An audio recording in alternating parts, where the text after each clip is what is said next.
You're visiting, you're out of the country or out of town, or you're in a motel or bar in DC, and some whatever you're into, women or men or whatever, comes up and they're very attractive and they're laughing at your jokes and you're buying them a drink. Next thing you know, you're in the motel room with them naked, and next thing you know, you're about to make a key vote, and what happens? Some well-dressed person comes up and whispers in your ear, "Hey man, there's tapes out on you." And then you're like, "Uh-oh," and said, "You really ought not be voting for this thing." Some pretty big admissions from Republican Congressman, outgoing Congressman, I should say, Tim Burchett, who our producer, Alyssa Salmons, wants to note seems to have an affinity for wearing the same outfit. Now, he spoke to a conservative podcaster. You might be familiar with him. His name's Benny Johnson.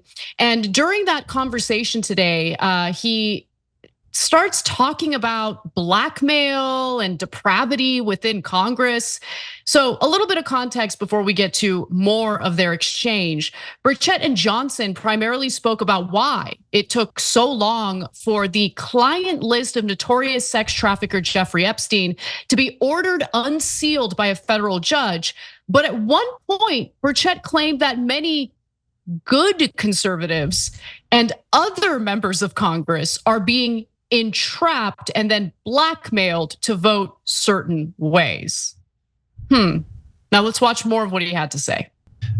Congressman, you represent the state of Tennessee. Marsha Blackburn has been completely blackballed in the Senate for asking for these flight logs to be released and for this client list to be released. It seems like now you are fighting with her in the House. Why the protection mechanism? And more importantly, you mentioned recently in an interview that there may be some members of Congress who are personally compromised by this, and they don't want the truth to get out. You got powerful people and they write the big checks. Well, let's be honest, and powerful people in this country, they write the big checks. And they're the ones out on the tarmac when the president comes and visits, and whichever party they're in, they always either out on the tarmac or in the private room. They're the ones that write the big checks. They don't care who's in. They hate this country. They hate what we're about, but they love their portfolios and they love their money more than they do anything else. And they protect it, and they protect the people that do that. And by doing so, the old honeypot, the Russians do that, and I'm sure members of Congress have been caught up. Why in the world would good conservatives vote for crazy stuff like what we've been seeing out of Congress? Wow. I mean, I wish he would name names. He didn't, obviously, but I mean, I think what he's saying is true. I think, look, the sex scandal stuff, of course, is going to get most of the attention.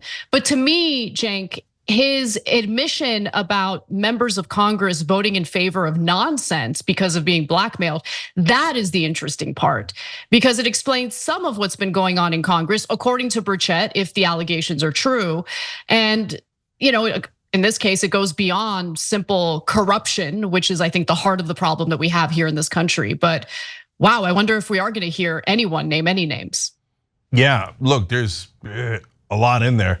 So let's start with the folks that are naked. I mean, that was the best part of the tape. Let's not bury the lead here. Let's also acknowledge here, hashtag Madison Cawthorn was right. So I'm actually a bit shocked by that, to be honest with you. What? This is like, don't be shocked by that. You're crazy. No, you're crazy. I wasn't shocked by that for even a second. And I knew they were gonna oust him. I knew that the GOP would direct their ire toward him and ensure that he would not get reelected. Why were they so focused on getting him out of Congress? Because he was speaking the truth. Yeah, I hear you. And apparently that was definitely the case, or at least certainly seems to be the case. So, but like if you said to me, a Republican is caught in a sex scandal, I'd say, so it's Tuesday. Like I'm not surprised by that at all, right? Like the other day there was the two staffers who were having gay sex in one of the Senate rooms. The only shocking part of that story was that they weren't Republicans. Right? Like, so every time there's a sex scandal, like at least 9 out of 10 times there's Republicans doing all the things that they say, is terrible, etc. But inviting a congressman like Madison Cawthorn was saying to an orgy where a bunch of Republicans are getting together and doing cocaine and then having sex with, one another and other women, etc. I couldn't believe it, but now here comes, is this, I think Tim Burchett might be the third person who's mentioned, well, obviously, I mean, you're out there and you get a couple of drinks and next thing you know, you're naked. And then the lobbyists have what, tapes of it? I mean, what in the world is going on in Washington?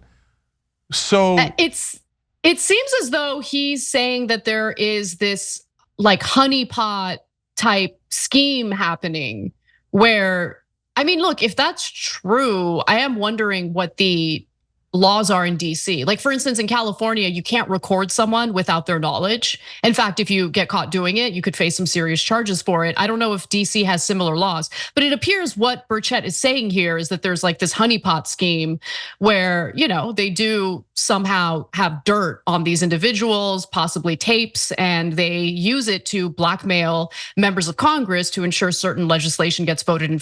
Man, politics is so dirty, Cenk. It's so dirty, and it shows you that when it comes to their own corruption or maintaining their own power, these members of Congress, they know how to fight and they know how to fight dirty. When it comes to representing the very constituents who put them in those seats to begin with, there's your favorite song. There's nothing we can do. There's nothing we can do. Like, it's amazing. Yeah. And yes, I invented that song. That's the Democratic theme song. There was nothing we could do. There was nothing we could do. There was nothing we could do. That's what they sing after every time the Republicans pass tax cuts for the rich, giant defense budgets, etc. Anyways, but here I'm going to give Republicans a little bit more credit, even though we're talking about Republican sex scandals. And now, like after Republicans that come on, they're like, oh yeah, obviously, yeah. There's the honeypot and there's the orgies and there's the cocaine. Oh, you guys didn't know that? Okay, but the second part and the thing that Anna emphasized in the beginning, give the Republicans credit for talking about the big donors in a way that the Democrats and even progressives in Congress don't. So Mo Brooks, one of the most right-wing members of Congress, one of the early supporters, most ardent supporters of Donald Trump, as he was running for the Senate, he admitted publicly in a fundraiser, yeah, you have to pay about $1 million to get a committee chairmanship. And both parties do it. And he said, what do you think you're gonna get the $1 million? You can't get it from the average Jane and Joe. I have this entire portion in my book. You can get it at tyt.com/justice, because his admissions are startling and they're amazing. And he said, so you don't get it from Jane and Joe, you get it from the industry that you're supposed to be regulating in that committee. And every committee chairman is kind of basically bribed that way. So they serve the people they're supposed to be regulating instead of the other way around.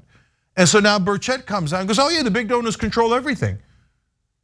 Meanwhile, the Democrats are like, big donors, never heard of them. I don't know what you're talking about. And don't get me wrong, Mitch McConnell and certainly Donald Trump, they're super corrupt and they take part in this. And the Republicans invented corruption. They're the whole point of the party is to serve the rich. So I'm not absolving them of all the things that they have done in regards to that. But as some of them are leaving, they're going, and some that are even there now are beginning to call out the donors going, we're all secretly controlled by the donors. I mean, you never see it in mainstream media.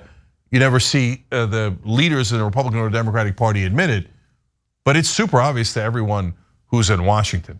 Thank you, finally, a little bit of a confession on the most important issue in DC.